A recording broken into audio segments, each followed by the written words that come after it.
Welcome to another episode of Mexican in the Kitchen. We're going to start with achiote. You have seen it if you have seen my videos before. This is a Mayan thing. It's a mix of spices and annatto seed. It is very popular. I'm sure you can find it in your closest Mexican store. Here in Finland, I've seen it in some supermarkets. We are adding half an onion, 1/4 of an onion if it happens to be a very large one. We are adding allspice, around 5 or 6 grains. We are adding some bay leaf. In this case, they're very small, so we're adding a bunch of it. But if you have the regular ones, a bit larger, you can throw maybe 2 or 3. Next thing is oregano. And we're going to be quite generous. We're going to take quite a bunch and throw it in there. It's up to you. If you are not a fan of it, you can also use a bit less or skip it. Here we have some clove. In case you're using ground clove, you can use a dash. If you're using the whole one, you can maybe throw 3 or 4 pieces. Next thing we're going to use is cinnamon. In this case, we also have ground cinnamon. We're going to use a dash. You have to be careful.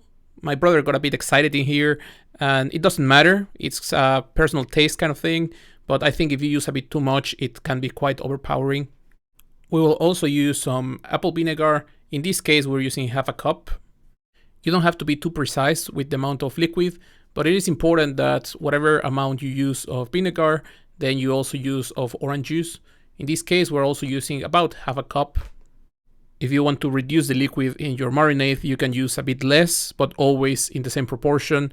Same if you want to make it a bit more liquid, just add more of both. Once everything is in there, we make sure we have the lid and we start blending everything. Depending on how long the achiote has been on the shelf and how powerful your blender is, it might take a bit longer. So just make sure to be patient, wait until everything has blended nicely. Once achiote has blended, you will notice immediately it gets this very bright color. It looks beautiful, smells delicious.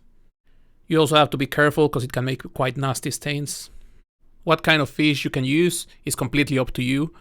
I am using huachinango, but you can use whatever you prefer. This has been cleaned.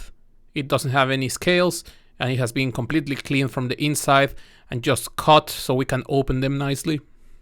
This fish is on the bit nicer side, but I've done this with tilapia and it works perfectly as well. As you can see, we were not that patient. We had some trouble with the blender and there's some pieces of the achiote, but never mind, we have our sauce in here. If you have made cochinita before or you have seen my videos, this might be a bit thicker than usual, but that's exactly what we want. We want the sauce to get stuck to the fish. We want it to get there and we want to marinate it for a bit. Don't be afraid of getting your hands dirty. We want the sauce all over the fish. We want it to get all the flavor. We don't want to miss a spot. For preparing the fish, I got a couple of these. Not sure how they're called in English, but what these do is just they hold the fish in between. You can open them, you can close them with this kind of lock, and then you can just put them over fire. If you buy these from some nice store, supermarket, they're probably ready to use. Here, we bought them from a market in Mexico. They were really cheap. So what we're doing is covering them with oil and putting them to the fire just to make sure there's nothing in there. Just burn them for a while and then they will be ready for using. We left our fish in the fridge. It was marinating for about 2 hours. And now we're setting it into these metal grits. These grits are quite large, so we can fit 2 of them. We don't want the fish to get stuck, so we grease the metal. I used one of those canola oil sprays just to make it easier. Once our fish is in there, we can close it. We will press this a bit, put the lock in so it stays on its place, and then we can take it to our grill. For grilling, I am using coal, and the only reason is because in Mexico, where I grew up, coal is the most common, and that's the kind of grilling I know the best. I know, for example, in Finland, people might use wood more often when they're at the cabin, for example. And if that's the one you know the best, use that. Just use whatever you feel comfortable with and make sure it gets cooked nicely without burning. I cannot give you an exact time of how long to cook this because it depends on so many factors, but just make sure you cook the fish through. Personally, I like it when the edges start to char a bit. I really prefer that, but it's completely up to you. Once it's cooked through, you can take it off the fire and serve. For me, at this point, they were ready to be taken off the fire.